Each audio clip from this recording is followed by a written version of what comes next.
Bueno,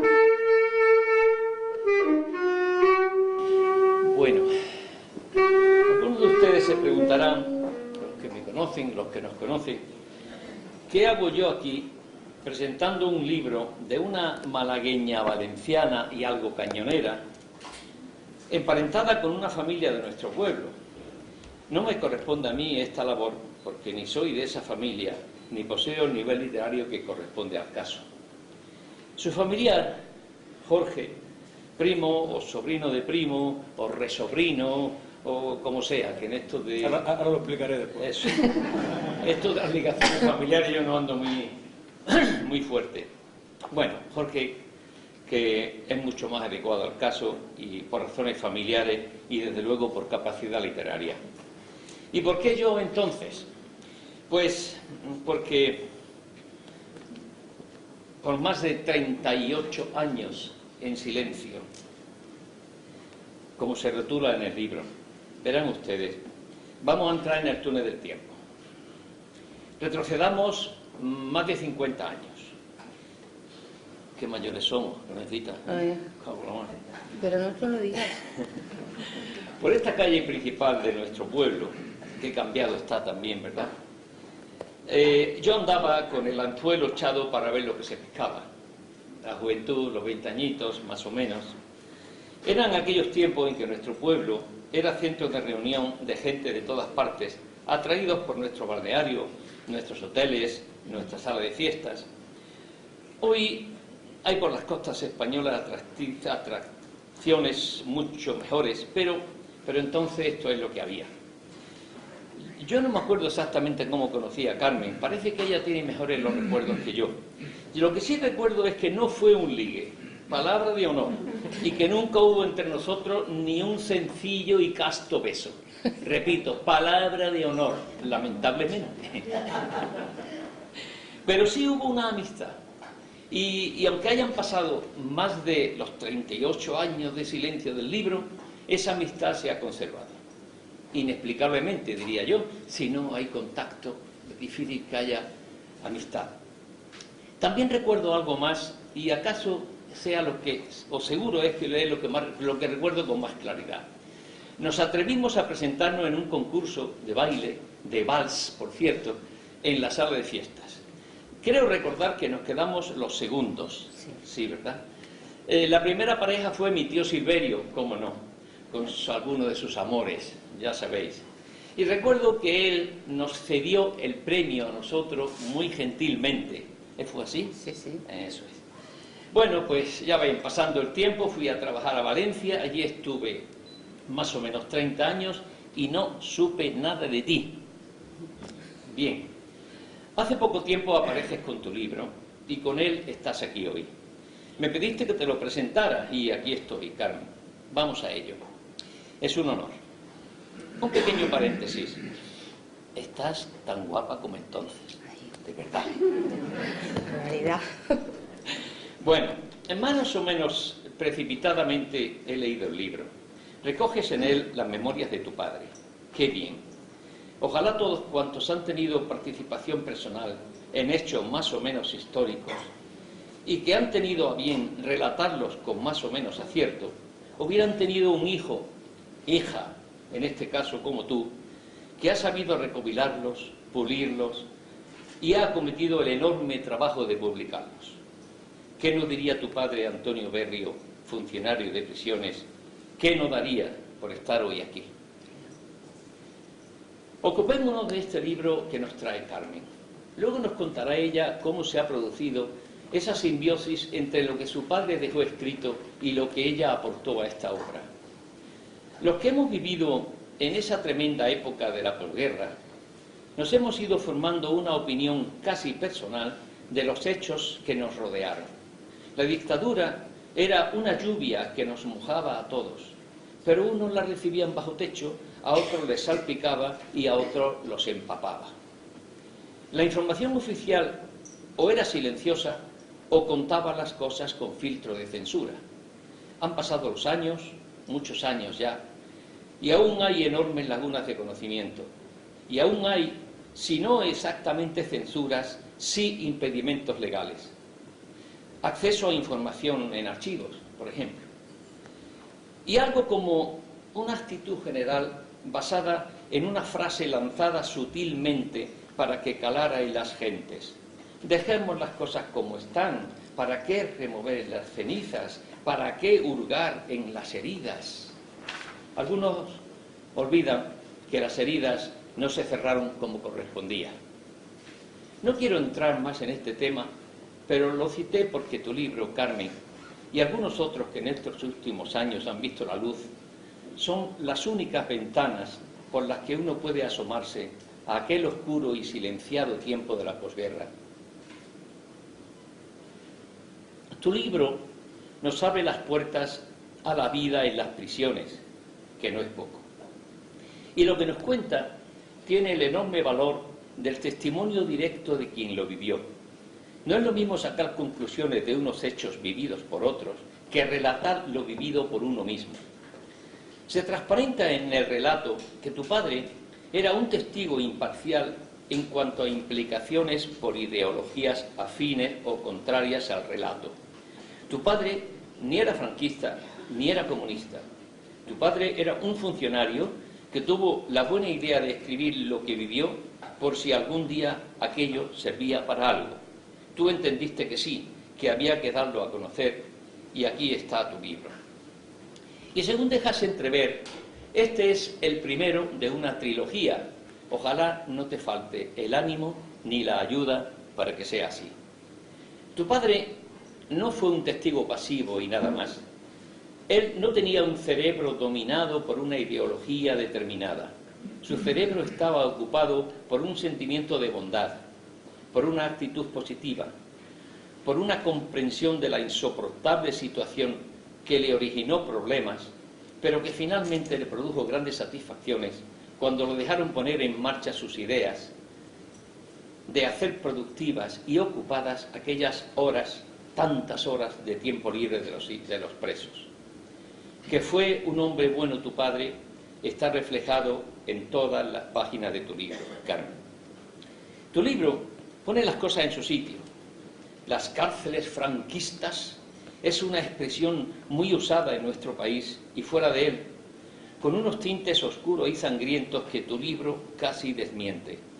Una cosa son los sótanos de la Dirección General de Seguridad o su equivalente en algunas capitales de provincias, y otra cosa son las cárceles como las 3 en las que pasó su vida tu padre.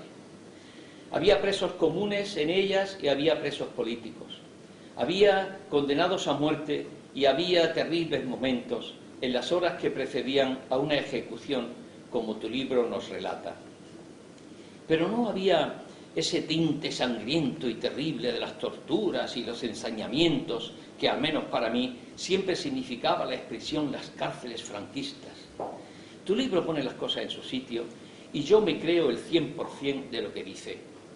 Quien adquiera tu libro para saciar un acaso mal cimentado morbo justificativo de adquiridos odios se equivoca plenamente.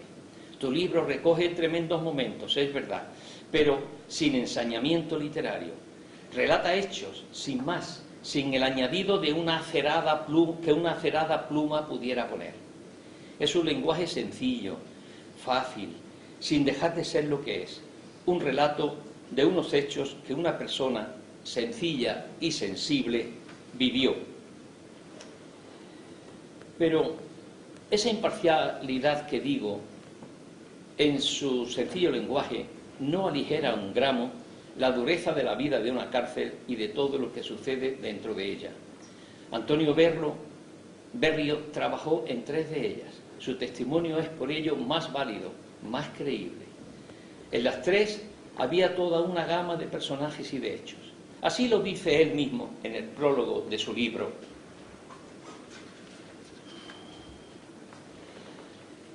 He convivido con presos políticos, con hombres considerados como asesinos, atracadores, terroristas, estafadores, con delincuentes de todas las profesiones, y en estos relatos intento reflejar la personalidad de los internos, su verdad desnuda. Es la vida carcelaria con sus intrigas, sus frustraciones, sus ansiedades, sus reservas, sus desconfianzas, sus aberraciones. En las cárceles también se llega a conocer un mundo esperanzado, sediento de justicia, repleto de posturas absurdas que justifican sus acciones. En las cárceles descubres a hombres que han perdido la confianza en el ser humano, en su futuro, hasta hacerles ver como acciones normales perversiones, vicios, crímenes y demás atrocidades. La criminalidad se rodea de un mundo propio, con sus clases sociales, sus grandes injusticias y sus mafiosos tratamientos, donde queda inmerso el delincuente primerizo. De este mundo ficticio que circunda al reo, de sus familias y sobre todo de la odisea de los presos políticos, sin más culpabilidad que sus ideas, tratan estas narraciones. En el libro hay de todo lo que había en las cárceles: huelgas por la comida, intentos de fuga logrados o no, rechazo de uniformes, luchas entre los internos, motines, ejecuciones a garrote vil, toda una tremenda realidad relatada por Antonio Berrio. Todo esto da a la obra un carácter atractivo de leer. Yo se la recomiendo a ustedes. Les voy a adelantar algunos párrafos, algunas escenas, y por supuesto que no les voy con ello a revelar ningún secreto del texto, ni les voy a chafar el argumento. Se recogen nombres y apellidos reales de funcionarios y de presos. Muchos lectores encontrarán a sus familiares y también se cuentan anécdotas graciosas, claro. Recuerdo que me reí y me parece que voy a reír otra vez. Había un oficial funcionario que tenía las piernas arqueadas. Le pusieron el apodo de "mi caballo murió". Se vivían fechas y actuaciones relajadas. Así, en la página 66, aquellas navidades, en la prisión se abrió una puerta a la esperanza.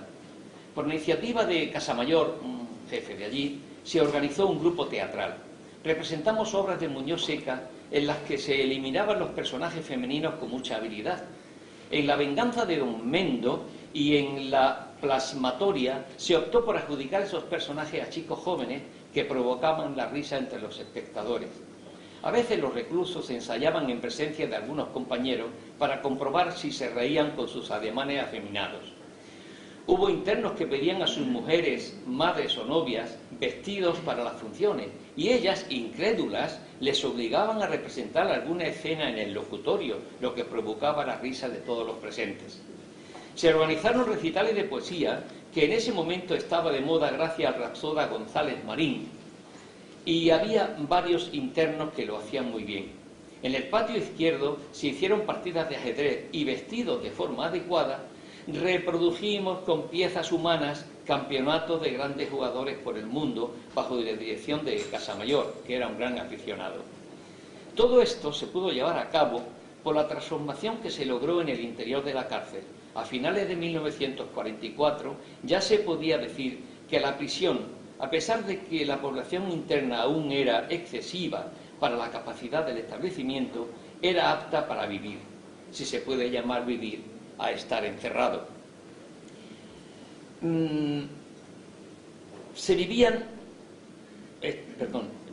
Antonio Berrio estuvo en las cárceles de Málaga, Castellón y Valencia. En una de ellas nos cuenta la situación cuantitativa de los presos. Castellón, no, Tarragona. Perdón, Castellón, Tarragona, me equivoco, efectivamente. Málaga, Tarragona y Valencia. Dice: necesitábamos conocer el número exacto de reclusos. En aquel momento había unos 2000 internos, aunque este número variaba de una semana a otra por traslados, libertades, conmutaciones y por los ingresos procedentes de otras prisiones con largas condenas. Lo estuvimos estudiando y decidimos clasificarlos en 5 grupos. El grupo más numeroso era el socialista, al que le seguía el comunista y después el anarquista y el republicano. A continuación había un grupo minoritario que lo formaban los masones, clasificados dentro del grupo de comunes por mantenerse aislados de todos los anteriores. La clasificación dio este resultado: políticos con afiliación a partidos e implicados en la guerra civil, cuyas penas oscilaban entre 15 y 30 años, 1.200. Hablamos, por supuesto, de una prisión. Los maquis procedentes de guerrillas de las sierras españolas, 100. Los maquis cuyo paso se centraba en la frontera francesa, 120. Organizaciones clandestinas, 100. De delitos de robo, atraco, homicidio y otros, 300. También había 3 jóvenes entre 20 y 25 años que tenían cada uno 142 años, 8 meses y 9 días de condena por atracos cometidos en Barcelona. 3 maquis en 3 condenas de 30 años, todas limitadas por el artículo 70 del vigente código.